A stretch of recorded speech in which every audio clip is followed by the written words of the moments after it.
Hi, welcome to Room to Grieve podcast. We're your hosts, Karen and Bec. Grab yourself a cuppa, find a comfortable spot, and we'll journey through grief together. Good evening. Evening, how are you? I'm all right. You're looking very glowy. You're looking very well. Do you know what? I was just looking at you thinking, I should have done my creams before I came on because your skin's looking really good. So I'll take that, thanks. Oh, well, yeah, you look really well. Well, I can't say as I feel unwell. Good. So, Well, we'll leave it as that. We don't want any more that's a win. detail. Yeah, that's a win. We'll That's a take win. it as a win. Yeah. Yeah, I don't feel I've got much to discuss or much to moan about. That's a bit boring, isn't it? Oh, well, obviously, tomorrow's D-Day.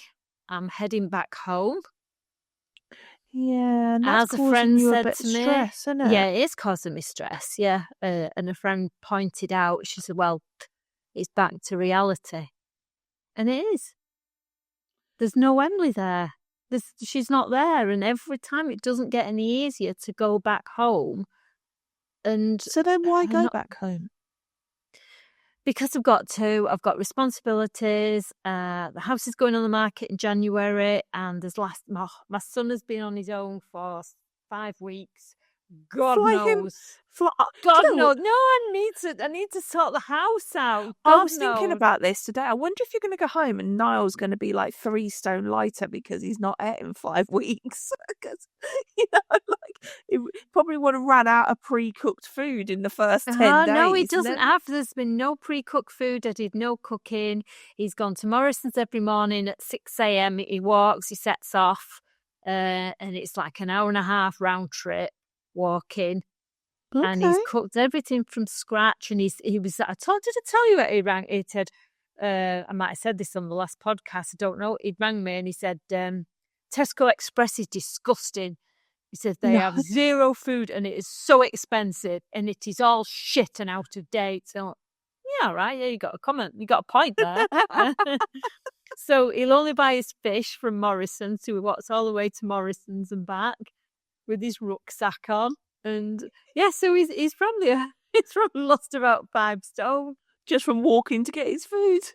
Yeah. But my mum went to the house yesterday. I know this is nothing to do with grief, but this is just us catching up. So you'll have to put up with us a minute. And she said, "Oh my God, Karen, I can't believe it." She said, "It's spotless." Is that just because he hasn't moved in it? He's only used 2 rooms. The kitchen and his bedroom.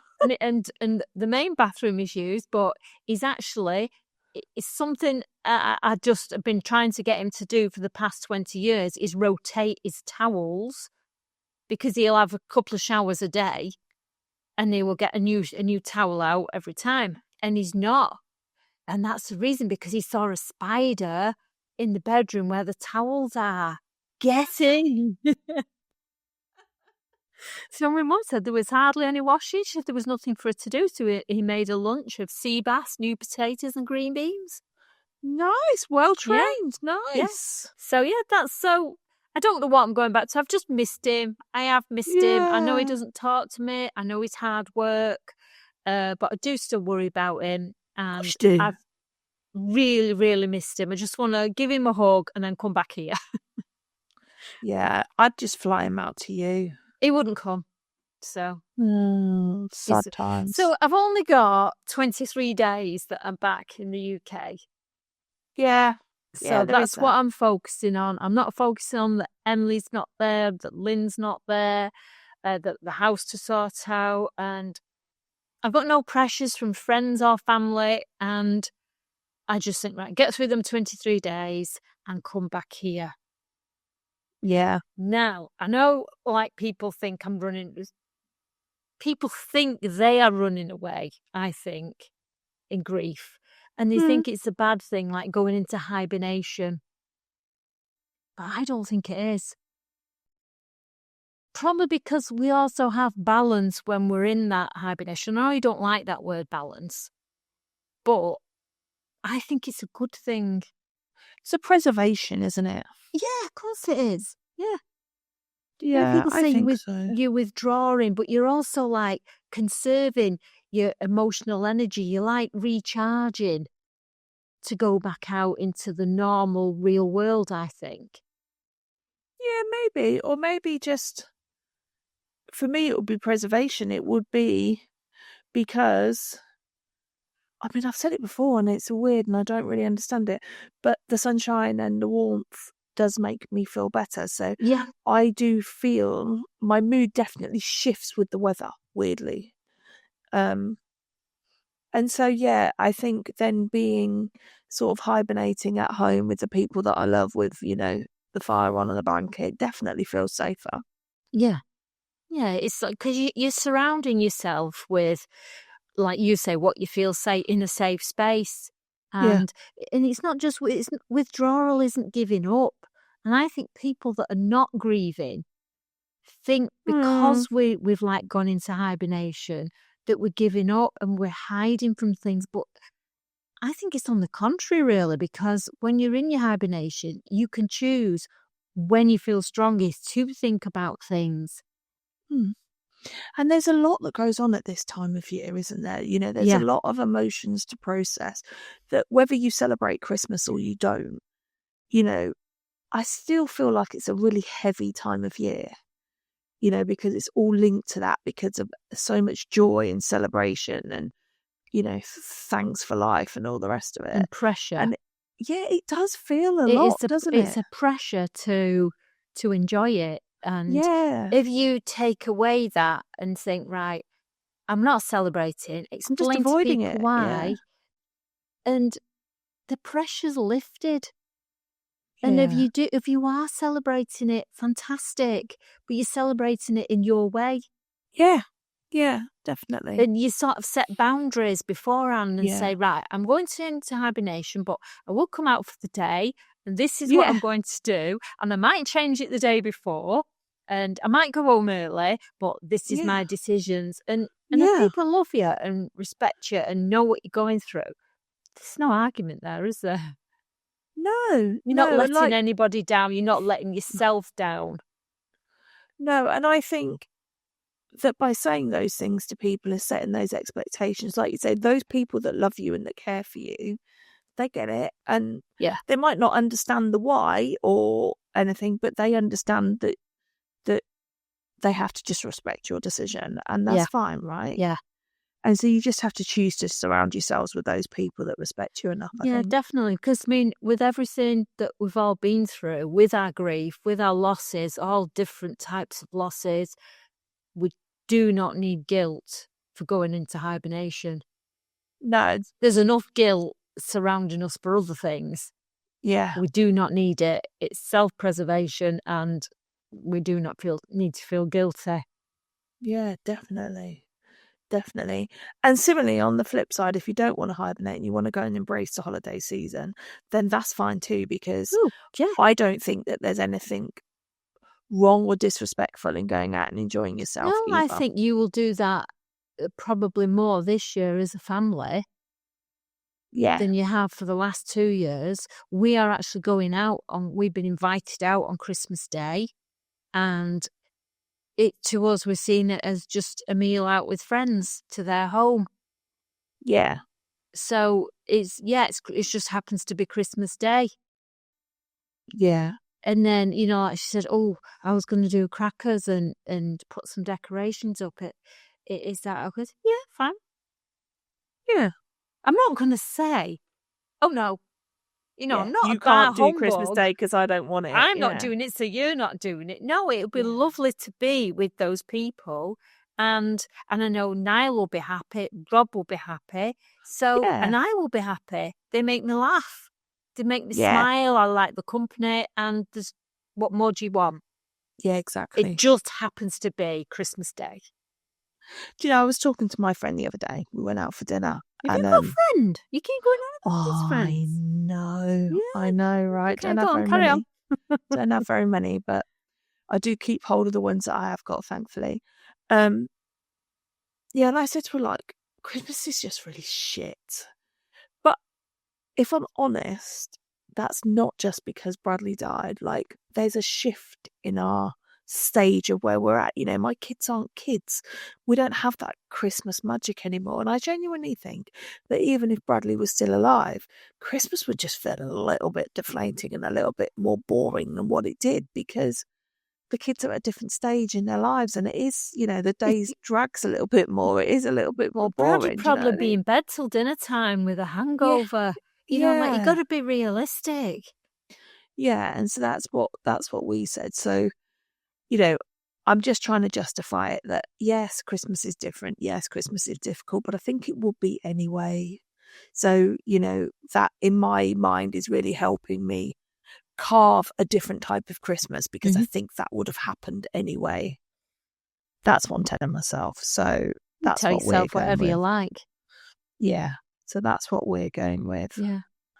I mean, we all But know everybody's different, even within your hibernation. You're not hibernating alone. I'll have my husband and the son, but we'll all do it slightly differently. yeah. And, like you say, like when you go into hibernation because you're grieving, there's things that statistically they say, like you feel numb. Yes, sometimes I do still feel numb. You feel disconnected. Yeah, I feel disconnected from my own life. And they say you feel frozen. I don't feel frozen at all.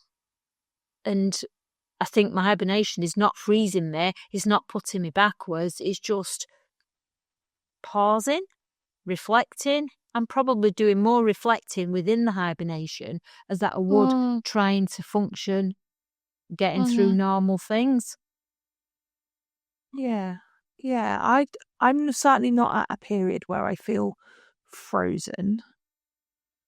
That's not a word I just use to describe No, it. I wouldn't. I mean, but it says like you sleep more. I mean, oh my God, my husband can have 3 siestas a day. So yeah, he sleeps more. I don't have any. I have never ever fallen asleep during the day here. It annoys me that they have a siesta because I always get to the shops and think, why are they short? Yeah. And God, it's annoying. Right. That just pisses me off because Yeah. I It want to would get me me. paint and come back and carry on painting, like I've got to sit. And Yeah, that would it's annoy even me. worse when you're in your English car and you haven't put your clock on and you think, why are they Oh, short? yeah, that would annoy me. Yeah.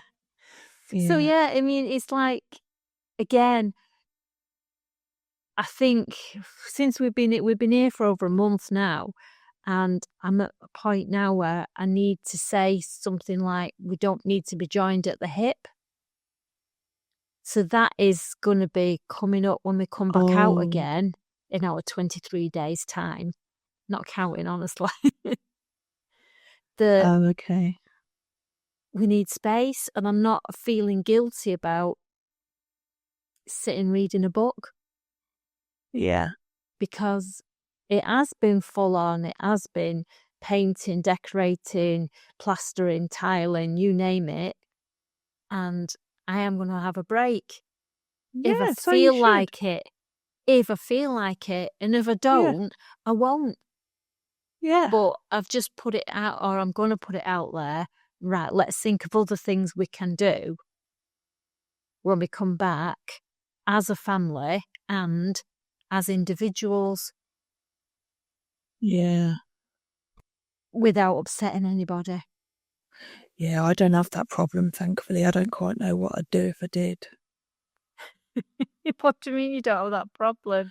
Well, Explain. I spend most of my time on my own. I don't need to tell anyone to give me space. I'm on my own 90% of the time. Like, I'm here now in the house on my own. You've got Kevin. Okay, I've got the dog. I spend all day on my own because Simon's asleep and Morgan and Zachary are at work. And it's nice. Zachary comes home from work about 2:30, 3, and we sit and chat for an hour. And then Simon gets up about 4:30. Then we chat for an hour and he goes to work at 5. And then Zachary will go out. Morgan usually will either just go and sit on her own, or on a Tuesday to a Friday, she tends to go to my mum's. So she's gone to my mum's tonight. So then I'm back to being on my own. So I spend most of my time on my own, very rarely. How do you feel when you're not on your own? Do you feel like, I wish they'd all... Overwhelmed sometimes, yeah. Yeah, I do find it a bit overwhelming, and I just think, I'm used to having that space for my head, which I guess is why you kind of think of hibernation and talk of hibernation for that space. But I have that all the time. Yeah. But I can imagine that if I didn't have that, I would very much feel like, fuck off. Just give me 5 minutes. You was not supposed to swear tonight. Oh, yeah. I'll bleep that bit out. Okay. But yeah, no, I get that. Do you know what? Before Bradley died, I used to hate being on my own. I wasn't very Really? good at it. Yeah, I wasn't very good at it at all. I was much better around people. Not because I was needy. I just liked people in the house. I didn't like being on my own. I was quite happy being in the house doing my own thing. It wasn't that I needed somebody else. I just didn't like knowing I was the only one here. And weirdly, I've just got better at that. Right. And I think a lot of it is because of the overwhelm that sometimes it's just nice to have people stop, just so that my head can just do Catch what up. it needs to do on its own. Yeah. Yeah, that's quite nice. I mean, I still don't go to bed till like midnight. I don't know what the hell I do. I know. Well, I know think... you. I know you for the majority part of the night. And you text me back, I was asleep. I'm not now. Yeah, but it's also you have found a way of coping within your little hibernation space, haven't you? Yeah, I would say that I hibernate all the time, though, wouldn't you? Yeah. But I don't leave the house very often. You're I at am peace better with at it. Yeah, you're at peace totally. with it. And you're also, you are better at going out as well. But I think people that are not used to it, that want to hibernate, that feel that they want to go and hide from Christmas, hide from an event, just whatever it is, doesn't have to be Christmas. I think it's going back to self-care and caring for yourself, getting that in place, and then you can help others more. And that's how I've felt this last few weeks, that I've had really good self-care. That's good. And you felt like you've got to understand you and get to know you. Yeah. And I think it's also helped that, when they say on the plane, like, just do your own oxygen mask first before you, and I've actually put myself first on a few things. That's good. And it's given me, like, I'm looking forward to coming back in 23 days and setting a few ground rules. Yeah. How do you think Rob will take that? Well, I'm not bothered because I've got his working boots out ready, his and Niall's. They lined up walking equipment and climbing equipment because they'll go climbing some mountains. Because I think he's got quite reliant on you, hasn't he? He always has. But but even more I think as an outsider, outsiders, friends, family looking at us, they probably think I'm quite bossy, domineering, and I make it. And he does annoy me with a few things like that because he always goes, "Oh, is that all right?" And what are you asking me if it's all right for? Like, he has made me look worse than what I am. And I'm not really, because there has been a shift as well in the last few months. He has been very supportive emotionally for me, especially with Lynn dying. And because Lynn is a loss to me of 30 odd years, and for him, again, she's worked for him for 20 odd years. It's a massive loss to both of us for different ways. He's always said he had two women in his life, and he's always called me Lynn. He'd shout me when he'd come home from work, he'd go, "Lynn, have you, whatever," and I just answer to it.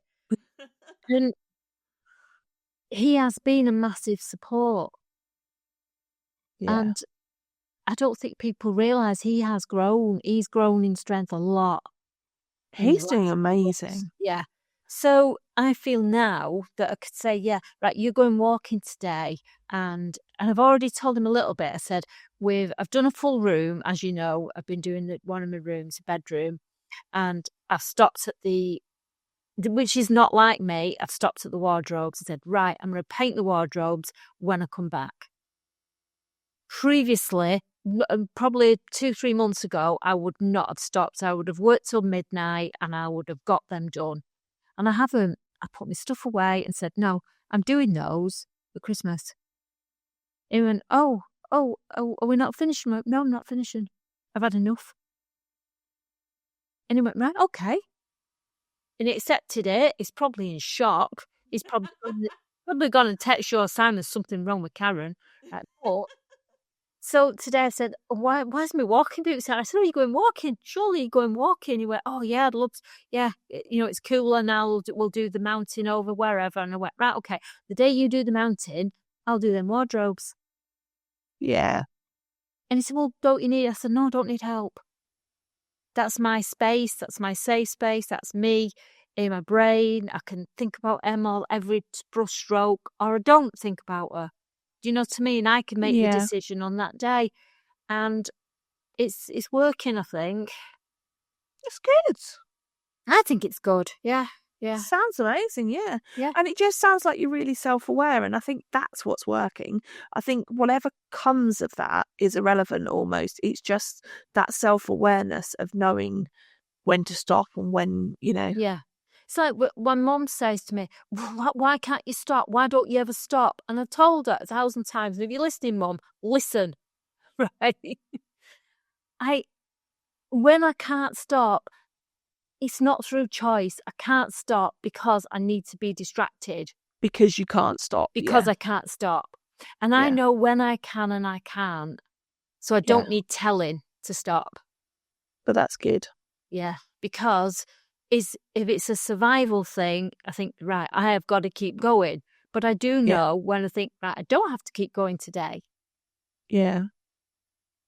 And I think by being in my last 6 weeks of hibernation, that I'm not saying I'm all worldly wise and that this is going to carry on forever. It might be changed totally different. Like fall down a pit. but at the moment, it's like you, just a little bit, feeling a little bit better at the moment.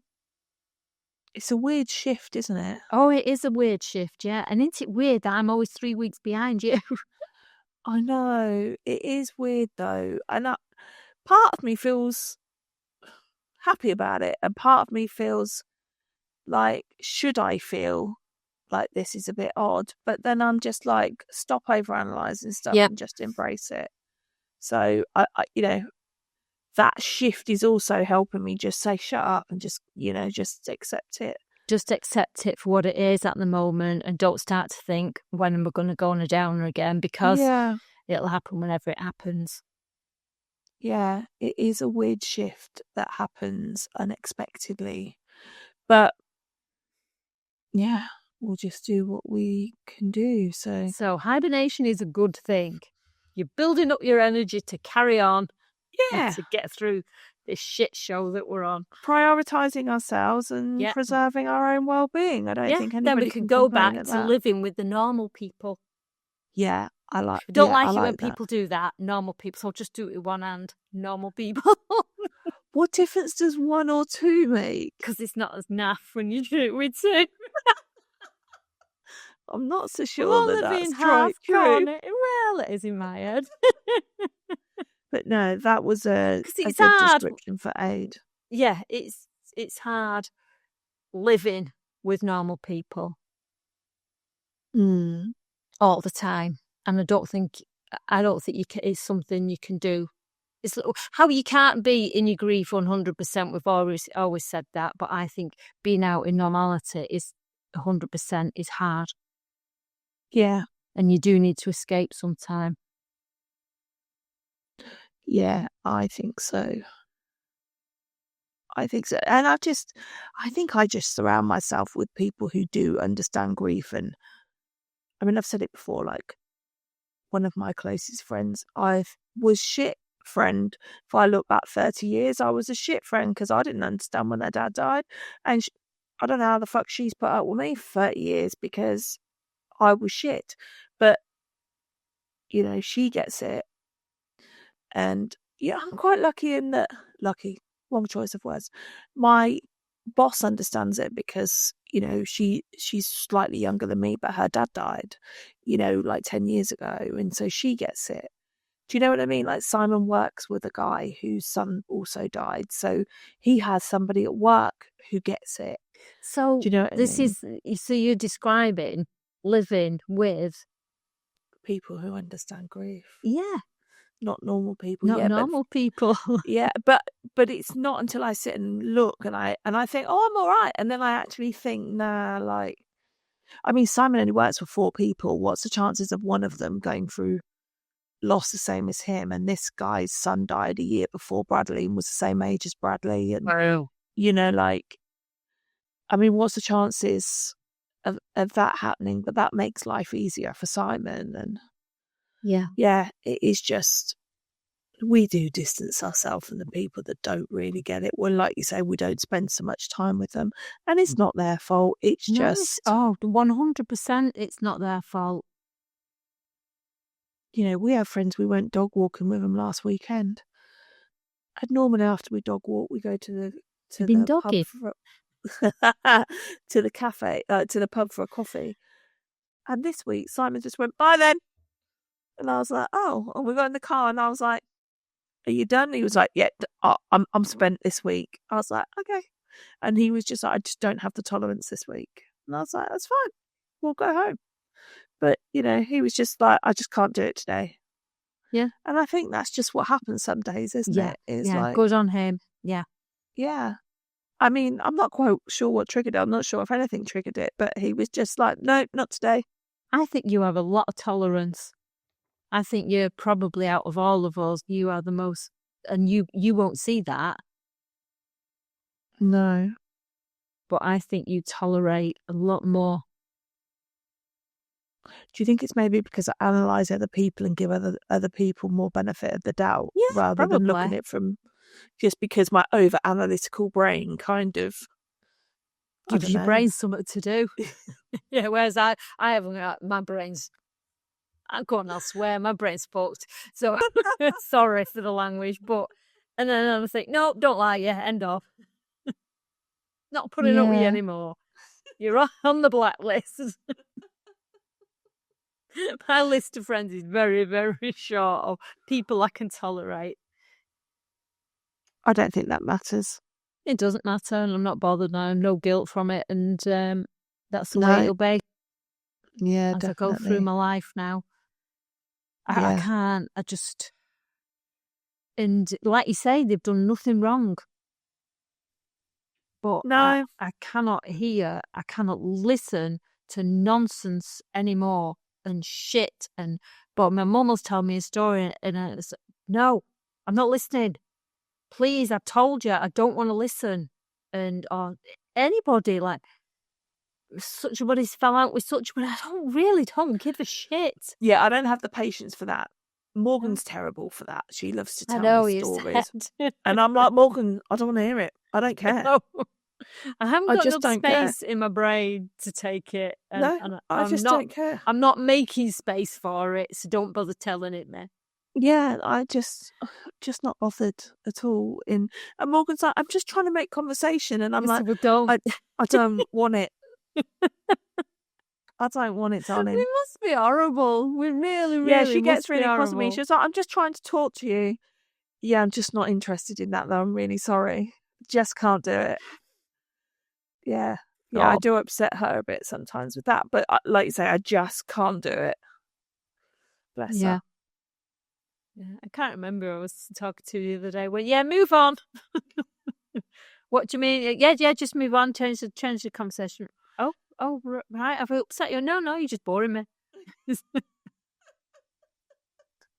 That's me. But I am. I mean, I must be boring. I really, really must be boring.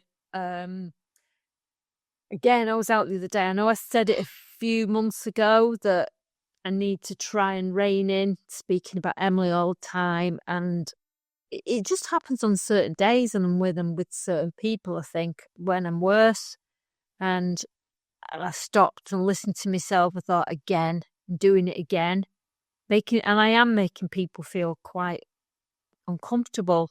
It's just one particular group. I won't say who it is, but I am working on that. Because I mean, I think there's that word balance to be found there. I don't think, you have to stop, but if you're Yeah. aware that you're making I am somebody else aware. uncomfortable, I then am aware of it now. Yeah. then I And guess that it's only it's- fair for you to stop making somebody, what right do you have to make somebody else feel Yeah, uncomfortable? I yeah. guess. I don't really need to hog the conversation all the time and talk about our podcast and all what we do in 24/7. You can see people glazing over thinking, oh, God. Here we go again. And I must admit, I mean, this sounds horrible when I'm talking to anybody. I'm thinking, no, you've been no good as the guest. Move on. I'm vetting people now as to their interest and what they have. You lost anybody? No. Have you got anybody in your family that has lost anybody? No. Okay, right. Nice meeting you.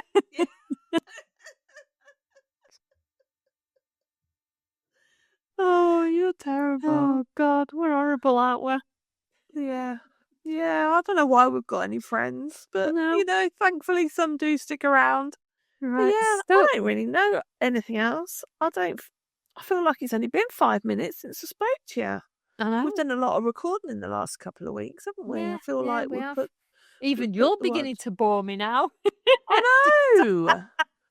God, I So dread to think anyway, you how it went away comes for the across. weekend, a romantic weekend. Was it nice? Oh, did you? It was nice. Lovely spa. Oh, good.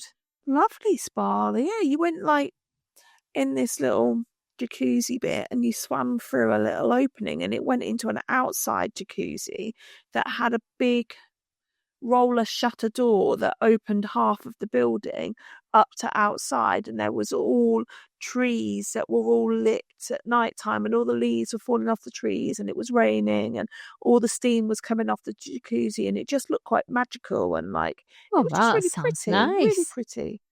Nice steam room and sauna and swimming pool, and yeah, it was nice. It was just nice to get away and spend a bit of time together. And like I said, Simon's being a lot nicer, calmer, and it's just so much easier to spend time with him.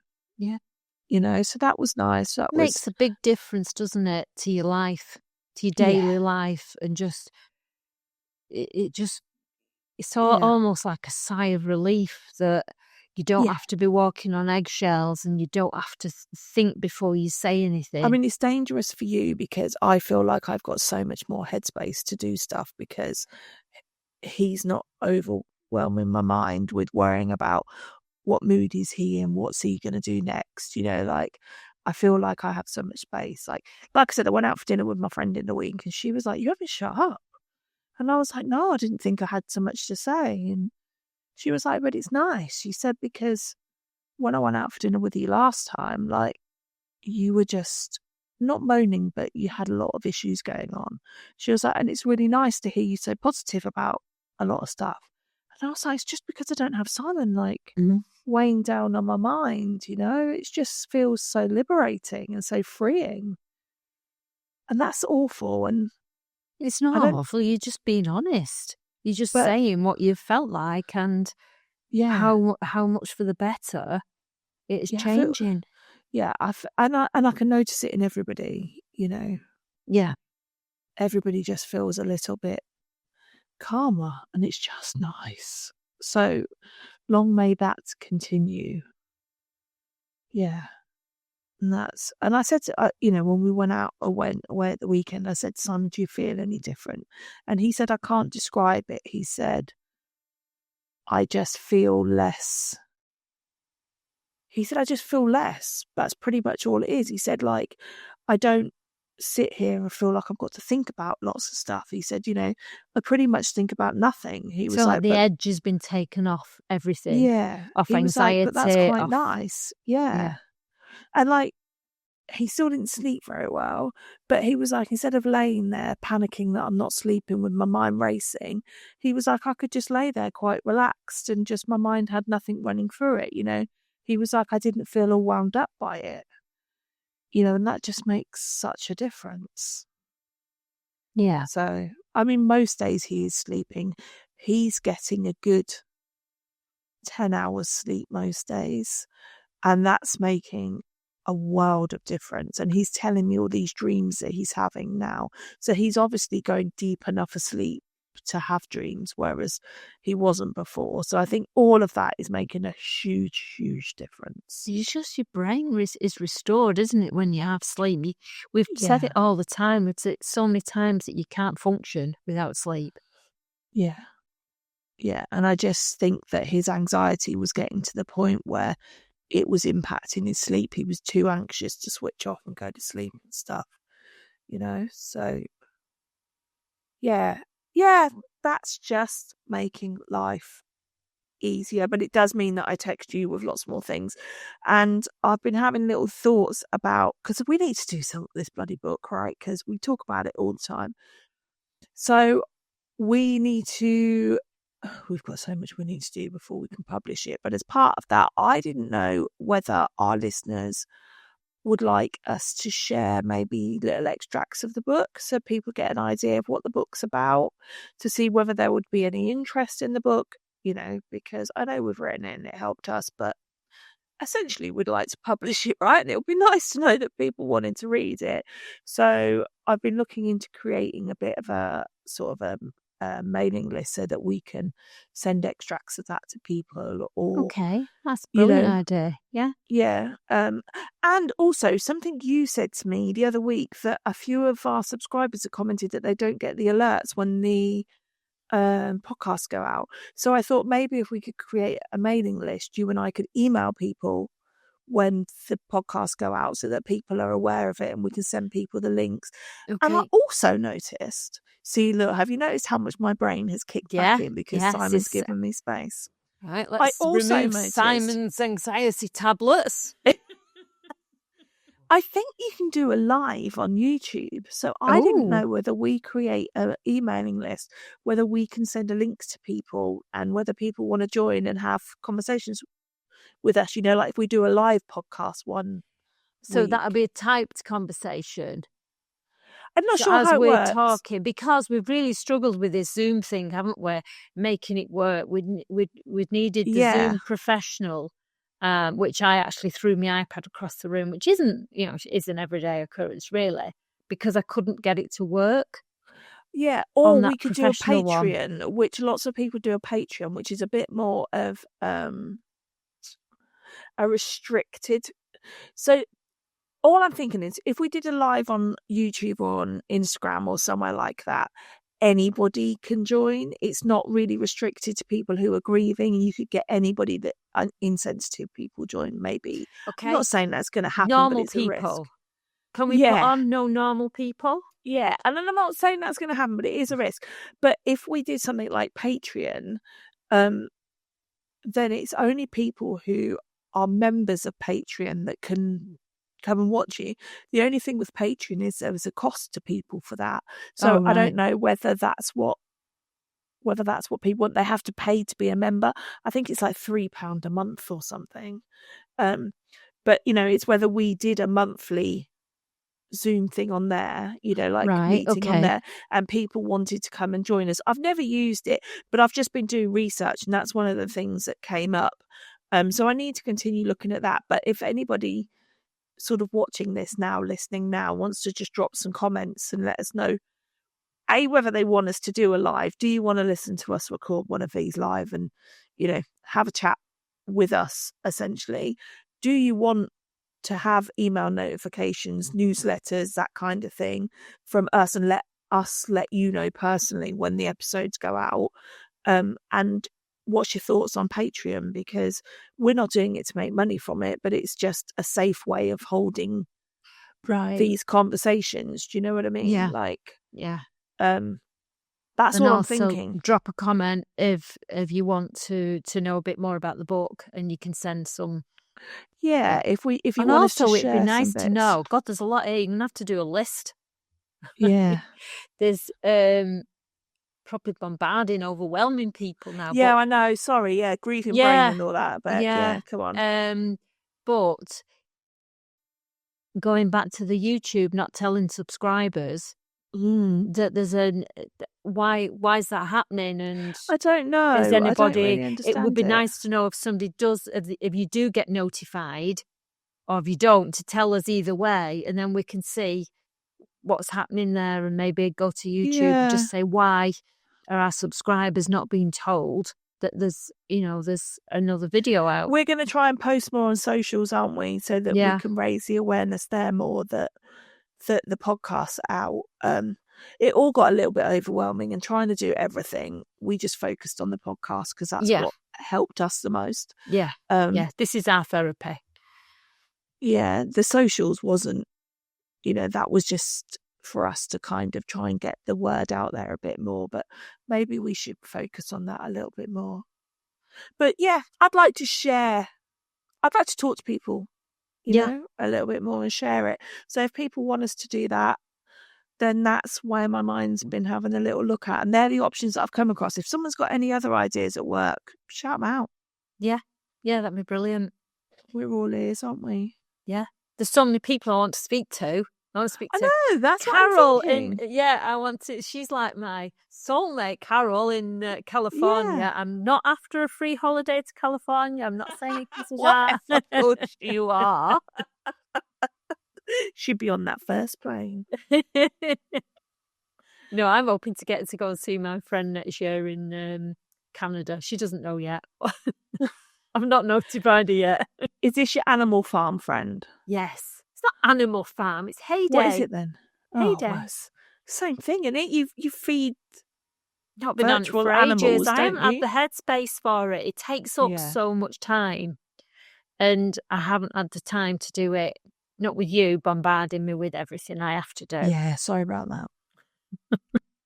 Yeah, it's dangerous for you, Simon, giving me all this headspace. Yeah. No, it's not. It's like I've got you back. You've been missing for a few months. So, yeah, I don't like it when you go quiet. You're not allowed your own issues. You have to deal with mine. Yeah, you it's one of them things you got to be careful what you wish for. For ages, you wished for me to shut up, and then you were like, oh. Even my husband says, Bec's quiet, and now he's going, is that Bec already? She's back. She's back, yeah. Yeah.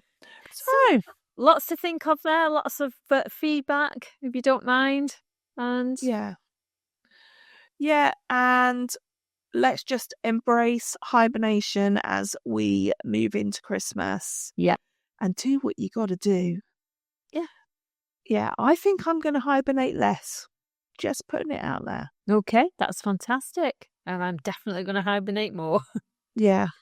I went out today, went to Casada Fish and Chips. And do you know what? I sat and I was having, I ordered my meal came, and I turned and I went, and there must have been the biggest Christmas tree you've ever seen in your life, literally next to me, and I hadn't even noticed it. Oh. So sometimes just ignore it. Don't acknowledge it. And I didn't do it on purpose, but I thought, do you know what? I don't even have to acknowledge there's a Christmas tree there. Yeah, exactly that. Yeah. It's all that choices again, isn't it, that we talk about all the time. And I didn't go in blinkered. I didn't go in. I just didn't even didn't see it. Register it. Yeah. No. That's it was good. literally, we could not have been at a table closer to the tree than the way we were. The two most unlikely bar humbug people, and that's where they sat us. Okay. But yeah, we'll get through these next few weeks. We'll get through it together in our community of non-normal people. Sorry, if you want to be normal, you can just say you do enjoy being normal and mixing with normal people. We won't hold it against you. Do you know what would be? Yeah, like take my hat off to you because, it's not that I don't want to. I just find it difficult for long periods, like you say. Yeah. This balance, just dipping in and out of different things, finding what works for you at that given time. That might not work tomorrow, but it might work again the week after. So we just have to, it's going back to one day at a time. It's like what you said as well, isn't it? It's prioritising your own wellness and being able to recognise when that does work for you and when that doesn't. And in order to do that, you have to step back and take that time to work on yourself, to figure out what it is and give yourself permission to accept that that's what you need and that's what you don't need. And it's all takes work and it all takes time, and we're not saying it's easy because we No. have both No. struggled with it. Takes energy. But yeah, but what we are saying is that 2.5 years after our kids died, we feel like we're making some headway, and we don't know how long that will last for. But for the moment, there are periods where weirdly that shift is happening, that things are feeling a little bit lighter, not easier. They're just different. Yeah, different, definitely different. Yeah. You know, we still cry in the shower, we still cry in the car, and we still have moments where you cry to the point that you can't breathe and you can't believe this has happened. But I think that will be forever. How can it not 100% be? not be forever. How I can mean, it I not be? talk to her, as you all know, I talk to Emily every single night, and I would say 90% of the time I cry. But that's just, I talk nonsense, tell her what I've done during the day or what I'm going to do tomorrow and what I've eaten and just what I've not eaten. One bloody cake, yeah. And I cry because every single time is why are you not here? Do you know what I was going to say? Like, I still really struggle with the whole talking to Bradley thing, because all I ever say and repeat, even now, and that still hasn't changed, is I'm so sorry, I love you. Yeah. And it doesn't really move on from that. No, I just say every night, I say, at some point in the conversation, I'm sorry I couldn't save you. And yeah, that is there. I'm That sorry, is... I'm sad. I'm sorry, yeah. I miss oh yeah, you. I'm sorry, I'm crying. Sorry that I'm crying. I'm sorry, I'm crying. I'm sorry that I'm really trying really hard to enjoy everything. I'm really trying really hard to make life still okay for everybody else. And, you know, I'm really sorry that I focus too much on you not being here. And yeah. Yeah, because all that of will that never doesn't ever stop. change, no matter. So we've got to carry on going on the path that we're on and doing all what we're doing. Yeah. Because that why will never go away. No, and that pain and that missing will never go away. But no, it won't. We don't want it to go away. No, but because it's part of our relationship with them now. Yeah. But I also think this week, like I said, everything's felt easier. Everything's felt lighter. And I feel like I've had more signs and that he's been around. Like, I feel like he's rewarded me for that. So that feels good. I don't want to know. Not big signs, just songs Jealous. on the radio. I've had no sign whatsoever. Angel numbers. Every time I go on my Instagram, there's a red panda somewhere. Oh, wow. Or every time I open anything, look at anything, there's a red panda really randomly. That's all I keep seeing. Angel numbers everywhere. Certain songs, I keep asking for really random songs and they keep coming on the radio really randomly. Yeah, like I'm just pushing my luck. The thing is, right, you have to have a word with him and tell him get him to send me some signs.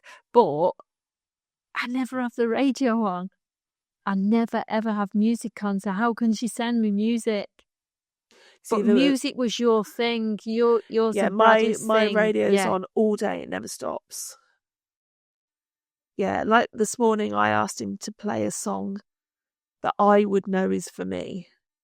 And literally within 5 minutes, Ice Ice Baby came on the radio. I mean, that is not a common song, is it? No, and then it was followed by like some opera, like Barcelona, like some opera song. Like it was a really weird radio channel. And you know when you think, what a weird fucking combination of songs. Like it was such a weird song. We're heading for Barcelona tomorrow. Yeah, honestly, it was such a weird song to throw in there in the mix. And I just smiled and thought, and I think I said to you last week, I booked the theatre for me and my sister for Christmas in January. And I said to him that afternoon, you know where I've just booked the theatre to go with my sister.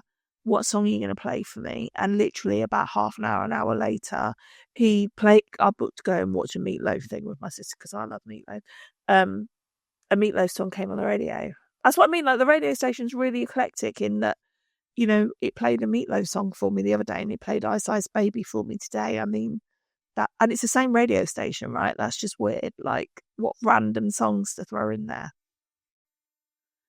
Yeah, I feel like that's been all right. So that's keeping me going. Loads of angel numbers all the time at the moment, which makes me feel like I'm on the right path.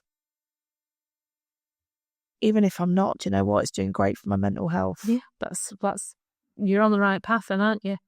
Yeah, that's all I need right now. Yeah. So let's keep it up. Yeah, let's keep it up. And long may it live. I'll speak to you in a few days when I get home. Yes, have a safe journey. So next time we record, I'll be at home. Yeah, we'll have a safe journey. Thank you. And then we shall chat when you're back. Okay. All right. So, might be a bit fed up then, but never mind. Okay. So find yourself a comfy spot. If that was the words, then that would be great. That's Morgan's words. That's what he... Everybody's mixing me up telling me different words. Grab yourself a cuppa. That's it. Find a comfortable spot. And we'll journey through grief together. Thank you. Thank you.